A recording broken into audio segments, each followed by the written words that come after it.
Today's guest on the Savage Leader podcast is Emily Watkins. Emily is the regional principal at Unispace, a company that's revolutionizing the creation of the workplace.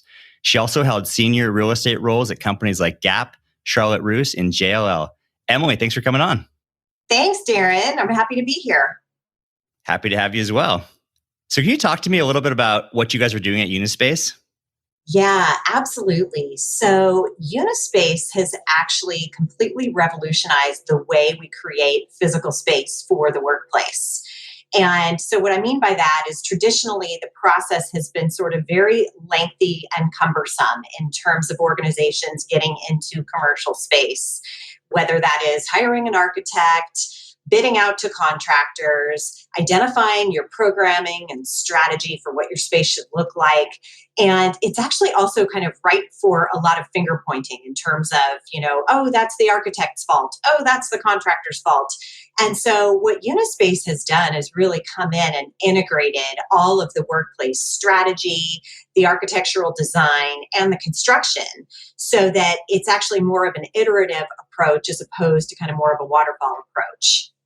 Yeah, it's such an interesting time to even have this conversation because of so much which is happening in the marketplace with the shift to work from home and now more of a hybrid model. And then just things seem to be changing day to day. So what trends are you seeing in terms of how companies are handling remote versus in-person workers? Like, what are you seeing on the street? So, it's pretty significant. There's a lot of change going on right now.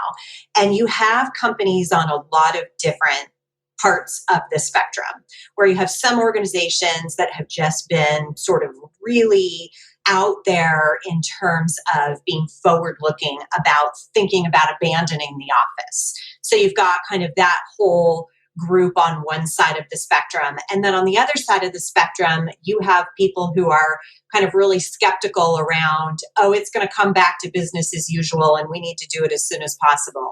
And then you've got sort of everybody in between, right? And so the spectrum and of these perspectives is just, it's so broad right now. And I think that it's probably not going to settle for quite some time. So some things that we're seeing, and I'll give you just kind of a little bit of background on where space and physical space as it can support organizations and support their workforces has come, is we went from like, oh, everybody's in an office to, oh, everybody's in a sea of cubicles. And the reality is that, especially given sort of millennials and Gen Zers in the workforce these days, these people have figured out actually how to work through their device. And because of that, this whole concept of, oh no, now you need to have collaboration space, and now you need to have learning space, and then you need to have heads down focus space. The true reality is that over the past few years, we've seen that a lot of workers have been able to work differently, remotely as well as in person. And so that concept of having like a very distinct layout within your space where people go to a certain place in order to do a certain function has evolved a little bit more toward truly focusing on actual business outcomes. And so what we're seeing is the ability to create flexible environments for your organization is what people need to do in order to actually handle this hybrid environment. So one, it's flexible workspace. So even, and I mean like literally physically, the ability to actually expand and contract different spaces within your actual physical space. Doing that on the one hand. And the other one is actually kind of taking your real estate portfolio and adopting things like work from anywhere solutions, where instead of actually leasing all of your office space, you lease a much smaller portion of office space. And now you actually enable your employees to work from different environments, whether it is co-working, whether it's serviced office, whether it's literally just going and booking conference rooms for a half a day. So that type of thing, kind of coupled with using the space differently, it's just created this massive shift in how we think about workspace. Yeah, I remember in the late 90s, this will date myself a little bit, but as an analyst at Accenture right out of college, having the just-in-time workspaces, I always appreciated coming in on a weekend and being able to select the partner's office that had this beautiful view over the San Francisco Bay, which was fantastic. But just seeing how that's evolved over time is fascinating. Can you provide just a tangible example, obviously without naming the company, about what a company is doing in terms of reconfiguring around some of those collaboration spaces and more flexibility? Yeah, definitely. So, one client that we have right now is in the middle of actually building out space that has much more capability to evolve transition. So, like picture tracking in the ceiling and big panels that are either whiteboards or different types of heavy curtaining, whatever that might mean. They've got like this different way of actually designating space as opposed to building out full walls. So, for example, and this is a professional services firm, if they have a Friday where they've got massive people coming into the office who literally like want to be on their phones and want to actually have a station, they can expand the area where they have people seated, right? But then during the week, if they've got more kind of client conversations or things like that happening, they just can slide these panels over and create bigger areas within their collaboration space or within their meeting space. So that's like a really specific example of how you can create a more flexible environment, because you have to really think about what is it that your employees need to be most productive, so that they don't spend, the first 20 minutes of a meeting trying to figure out where to sit down, where to get connected, oh, I don't have this room, I do have this room. So that's an example of the actual space that we're seeing. And an example of how organizations are starting to manage that is putting in place different types of technology solutions that can actually help employees kind of quickly sign up for what type of space that they need so that they can keep it sort of open desking. But what about from a people perspective? Obviously, that's a pretty big shift in terms of just managing people who can come in, how they're booking them using different technologies. But what about from a management and people perspective? What are you seeing in terms of what companies and leaders are doing? Yeah, so it's a great question, because the corporate real estate leaders have never been more connected in to the chief HR officer. And what we see a lot happening within our clients is they're working hand in hand with the chief HR officer in terms of creating policy and identifying kind of how they can better support employees. So it's so interesting to me because I kind of correlate this to some of my background. I started my career in retail, in construction and architecture and real estate for retail. And so when you're thinking about those retail spaces, you're immediately thinking about the experience that you're creating for the customer. Well, office for so many years has been kind of like this captive audience, right? Where people had to go into the office. They didn't have another choice. So it was now you have a situation where you don't need to have a captive audience. So you have to think completely differently about how to engage your workforce. So a lot of this is incorporating the chief HR officer, chief experience officers, really starting to think about what are the implications about how I need to be engaging my workforce so that they actually want to come into my spaces and collaborate with their peers. And so that's a very different situation that is just requiring organizations to build really different capabilities. And if they hadn't been 150% focused on brand, they need to be now, because that is really what starts to create a culture and create an environment where your employees actually want to come engage with you and want to come engage with your spaces.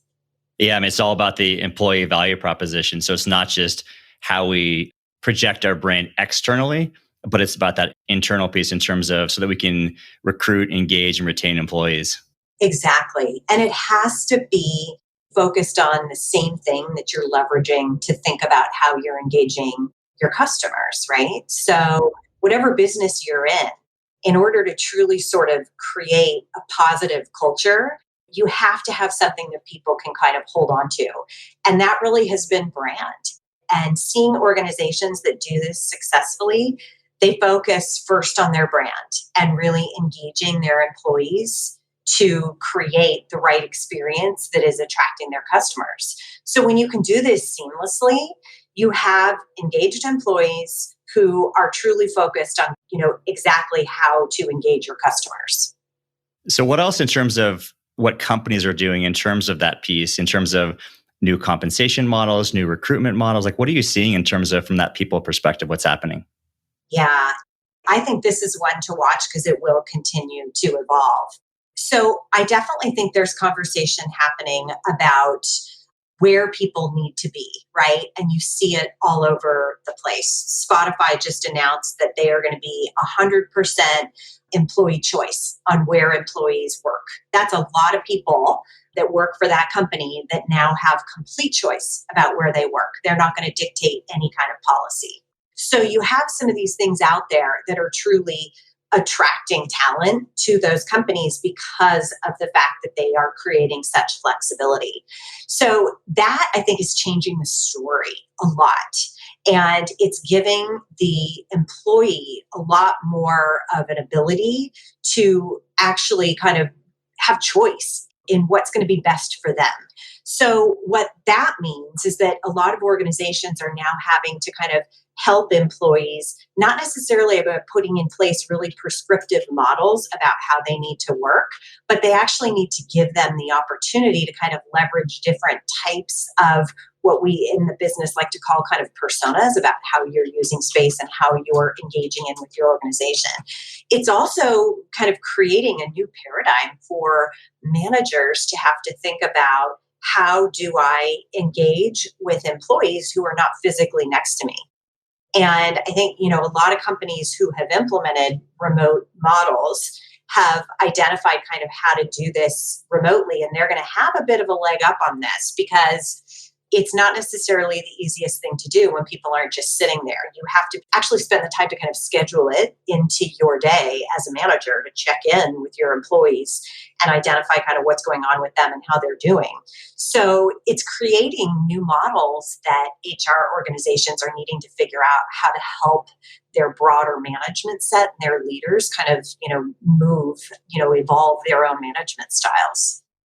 That's really interesting because I think in a virtual environment, I think the best leaders, the best managers are still going to thrive because they have strong communication skills. But it's tough when that person's not sitting next to you. They're not that captive audience, as you mentioned. It can be a real challenge for leaders to adapt. But I'd be curious in terms of what are you seeing in terms of some of the training and development opportunities that companies are implementing to adapt to this new model? But also, I'm just curious about when you're not prescriptive at all, what does that imply from a collaboration perspective? Because you could have random people in the office. You have people, some are in person, some are virtual. How do you make the playing field equal? So that's two questions. So maybe take those separately, if you don't mind. Yeah. So I think leveraging technology is one way that a lot of organizations are starting to kind of figure this out. And I think that's actually really important because you have to be able to capture the data about what your employees are doing in order to really be able to modify your approaches and be able to make sure that you're helping. So there's a lot of different apps that are out there now about how to kind of manage both the logistics of kind of post-COVID getting everybody back into the office, but as well as how do I leverage understanding about how my employees are connecting with each other and using my own company's space in order to be successful. And so I think that's going to continue, like really making sure that that data is available and that we're actually capturing that data. So I think that is going to be a whole new paradigm in how we actually can kind of tap into our organizations and help our organizations. So I think that's a big one. And then in terms of like what different types of policies and things like that either HR organizations are putting in place, I think one of the big sort of focuses is really kind of focusing on change management as a way to make sure that you're actually making it real. And so what I mean by that is a lot of organizations say like, oh yeah, we did our change management. We had a communication plan. Like, well, you have to engage people. You have to physically engage people in conversation, and I don't mean physically necessarily always in person, but you have to actually tap into people in order to kind of capture their feedback and get them to start talking and provide dialogue about what's working and what isn't working in order to make it real. People really want that authenticity. They want to know that their organizations care about them, care about the experience that they're having. And so really putting in place a true change management program to kind of get people through these different levels of how they're going to work going forward is, I think, what we're seeing be really successful, because then people truly can see that they had a say. So a lot of things like town halls that are happening, where people have an ability to kind of submit thoughts and ideas and questions and see that the organization is actually responding to those is really important, and doing it in a lot of different media, right? Whether you do in person, whether you do remote, whether you're allowing people to kind of submit questions in an online forum that's then visible to everybody, like just creating more authenticity and engagement with employees has got to happen in order to make sure that people are going to be successful. Yeah, it's interesting. Is I find co-creation to be such an important piece, whether it's developing a strategy to get buy-in, or in this case, if you're creating just radically different employee and working models. So it makes me think of almost what you're talking about of some terms around design thinking and how companies use empathy to reach out to their customers to better understand what those pain points are. It sounds like what you're talking about is applying that internally, understanding what people are concerned about, how to develop new models that address those concerns. Absolutely. And I think companies are often very good at doing this with their customers, but not necessarily applying it to their internal teams, right? Because it's, you just don't think, oh, I've got to capture that now. But when the role of the employee shifts from being required to be in the office from a certain time frame to not required, and they can go where they need to be according to kind of what's going to drive their own productivity, that's where you have to really focus on the employee experience. And I think the companies that do it successfully believe that the employee experience is just as important as the customer experience, because the employee experience is also what is going to deliver the best customer experience. And especially just with the rise of the millennials and the Gen Zs in terms of purpose, and they want to work for a company that makes a difference in the world. It's absolutely that much more important now than ever. Yeah, so sustainability is another trend that's coming up that's been around forever, but now it's evolved. I mean, there's so many other pieces related to creating a sustainable environment and your brand showing up in a sustainable way for your employees that then kind of can manifest itself onto your customers, right? So obviously beyond kind of the typical safety features that employees want to see, like touchless, right? So not having to kind of touch doors to go into restrooms or that sort of thing, to touchless faucets, to touchless elevators. So that's a kind of a trend that's manifesting itself into physical space that's becoming really important around making sure that wellness is a part of that sustainability conversation. Interesting. Another topic you talked about collaboration. So what are companies doing? Because obviously that's so important, especially when there's so much disruption out there. We need to really tap into collaboration to create breakthrough products that can deliver on marketplace needs. What are companies doing to ensure that, given that companies like Spotify are giving 100% choice to their employees? Exactly.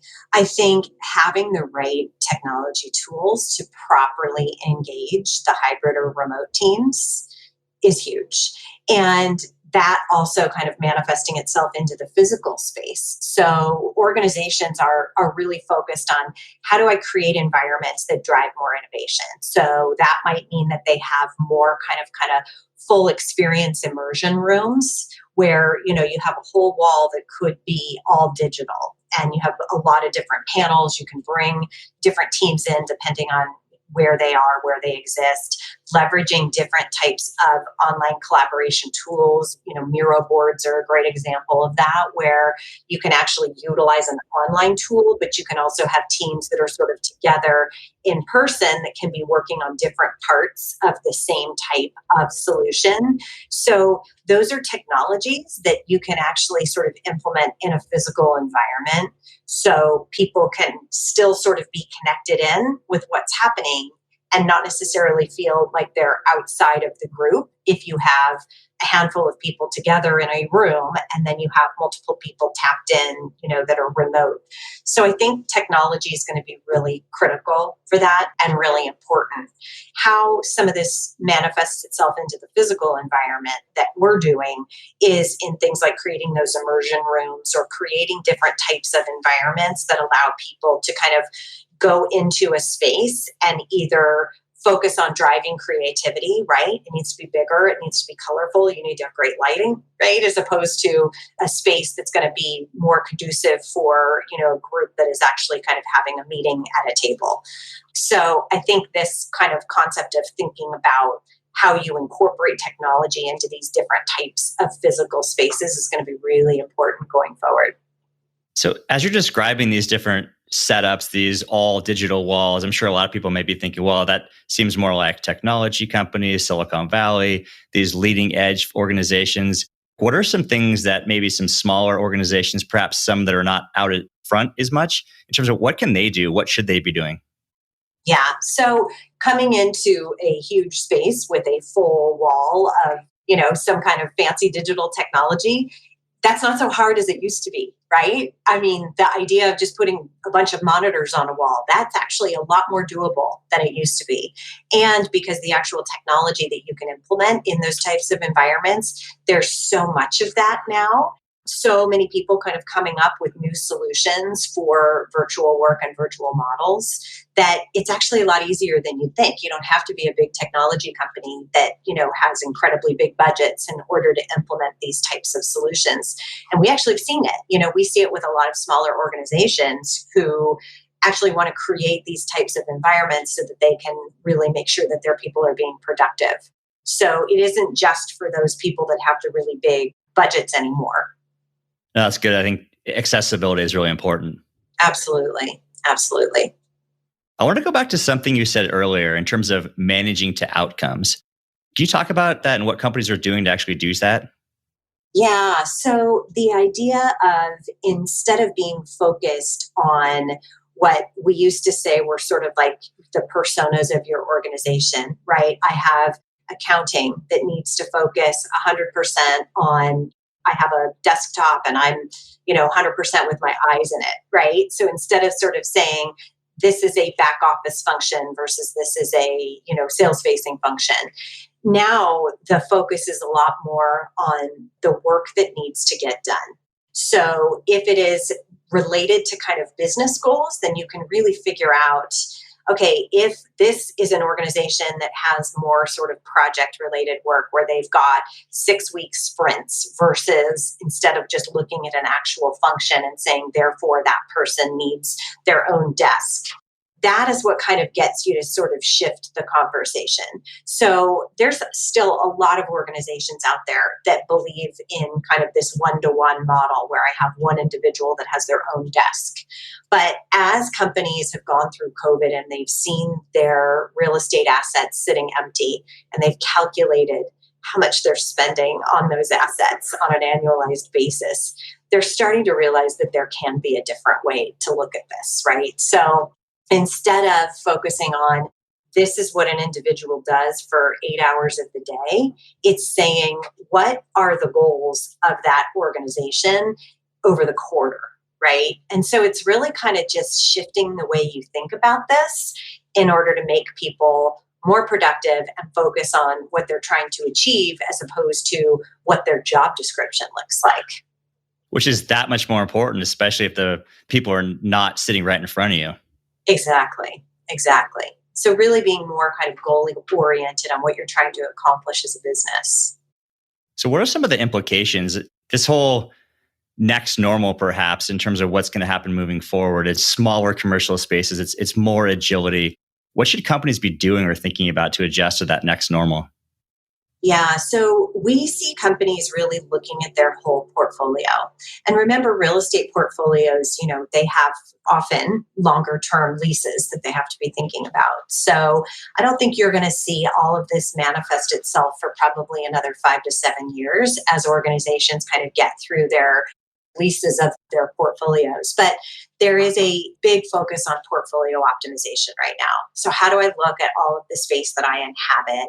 How do I lay that according to kind of where my employees live and according to kind of the work that they need to get done? So there has been a significant shift in thinking about that.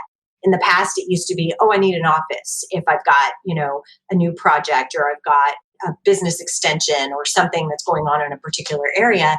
And that's really no longer necessary. There's so many different models out there where you can leverage space that isn't necessarily your own leased space. And what that is allowing organizations to do is kind of cut their portfolios, in some cases up to, 40%, sometimes more. But it's allowing organizations to cut their portfolios and then reinvest in the spaces that they want to keep in order to truly make them more engaging and more enticing for employees to kind of come in and interact with each other. And so that's actually kind of, it's freed up a lot of capital for organizations to rethink that. The other thing that is happening is organizations are implementing these work from anywhere solutions that let them leverage space that is not necessarily their own. So that in and of itself is creating kind of more management that needs to take place. And so doing that in a way where organizations can see what their employees are doing has become more and more important. Yeah, I think to most people, at least if they're being honest, I wonder actually how many companies actually had a pandemic as part of their risk management strategy, but that's a topic for a different day. But it's interesting that you almost need to take that same approach now to real estate, because what you're describing is something very different 5 to 7 years out than what we have now or what we had in the last few years. So what should companies be doing in terms of thinking about that real estate assets from a risk management perspective? Yeah, it's a good question. And we see kind of some looking in more conservative ways. And then we see some people being really aggressive and saying, you know what, I'm going to cut half of my space and I'm going to go, to the other side of the spectrum. And then I'm going to learn from my employees sort of what they want and how they're working and how successful they are over the next, 12, 24 months. And then I'm going to make other decisions to determine whether or not I sort of need to go back into space. So a lot of that is what we're seeing happening right now. And I think it's going to be really interesting to watch because I know organizations have had business continuity plans in place, but those business continuity plans have been a lot more focused on like, oh, if there's a natural disaster and I have a big earthquake or I have whatever it might be, right? And then my plan is I'm going to relocate all my employees to this particular area. But there hasn't been any kind of planning that says, what happens if 100% of my organization needs to quickly become remote and then decides that they like it? So that's exactly what we've just gone through, is we've gone through an exercise that has really proven to every organization across the globe that they can be productive in a remote environment. And that has been pretty new to a lot of organizations. And so now how do we react to that and find kind of like the right middle ground with identifying, do we want to have a hybrid model? Do we want to actually go a lot more along the route of like what Spotify did and said that nobody has to come in unless they want to come in. So I think we're going to be in a really interesting learning environment over the next 12 to 24, maybe 36 months as we really figure this out. But I think the most important thing is for organizations to measure it. They've got to make sure that they're tracking, how is this working for people? And not just, a quick survey to identify if they're happy. They really need to measure how their employees are doing against their business goals, if they're being productive, what's helping them be productive, what's challenging them. And so getting kind of that data around this is, I think, going to be really, really critical in order to help support the conversation going forward.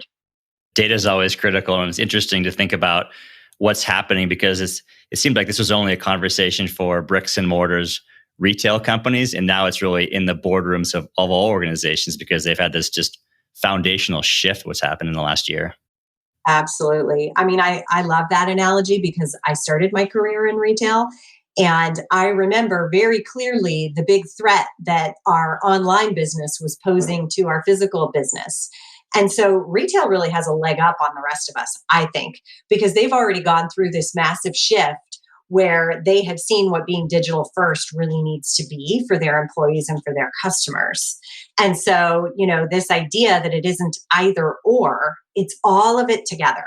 And so I think we can really kind of like look at some lessons learned from retail organizations and how they've pivoted to connect in with their customers the way we want to think about our employees. Because the reality is that the retail customer used to be the captive audience going into the physical space if they wanted to engage with that brand and they wanted to buy something.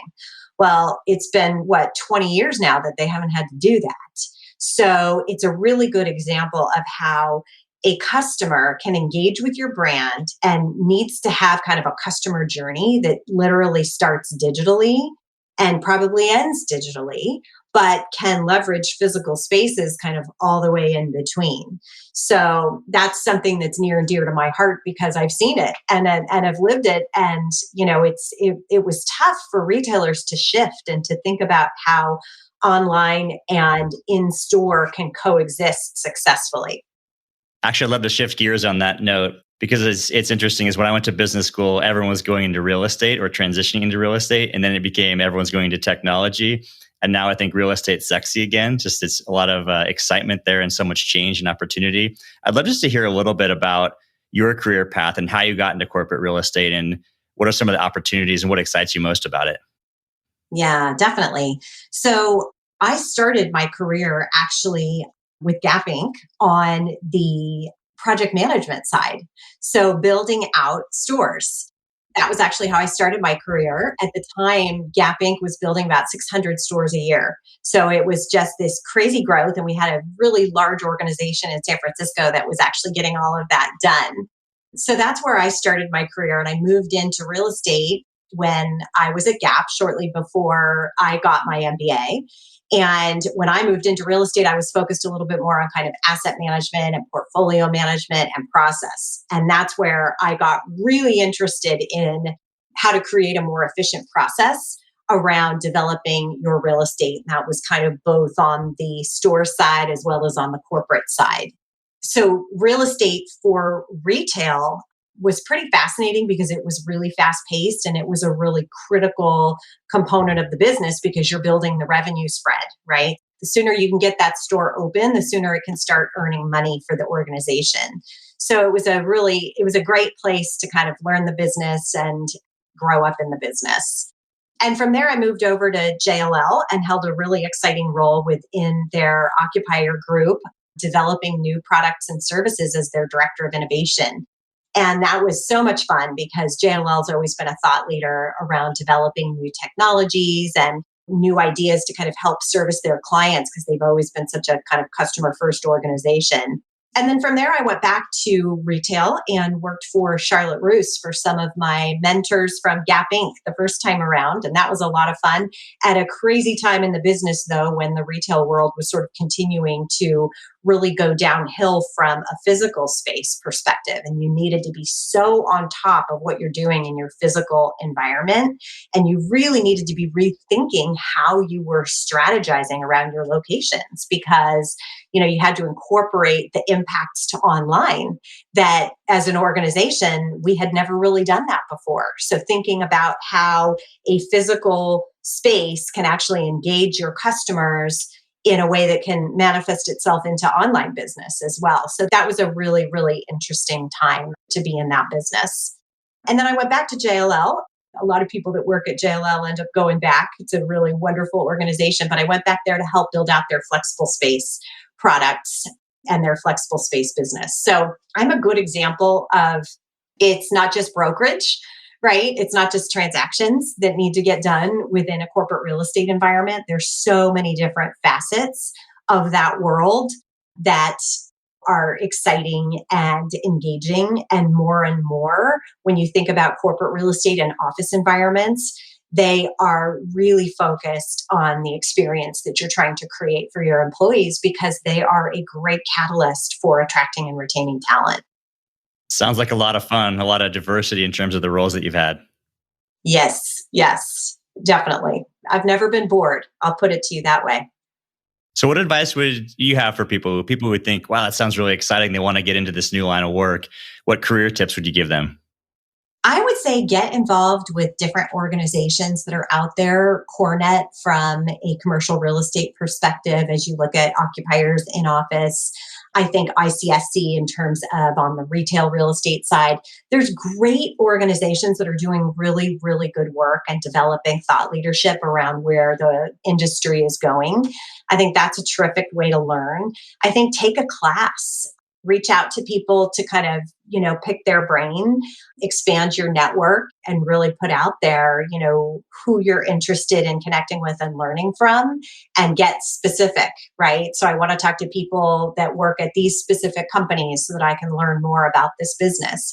I have found that people in corporate real estate are really wonderfully, incredibly talented people, and they want to help and they want to engage. And they're really interested in mentoring people and in talking to people and in engaging people.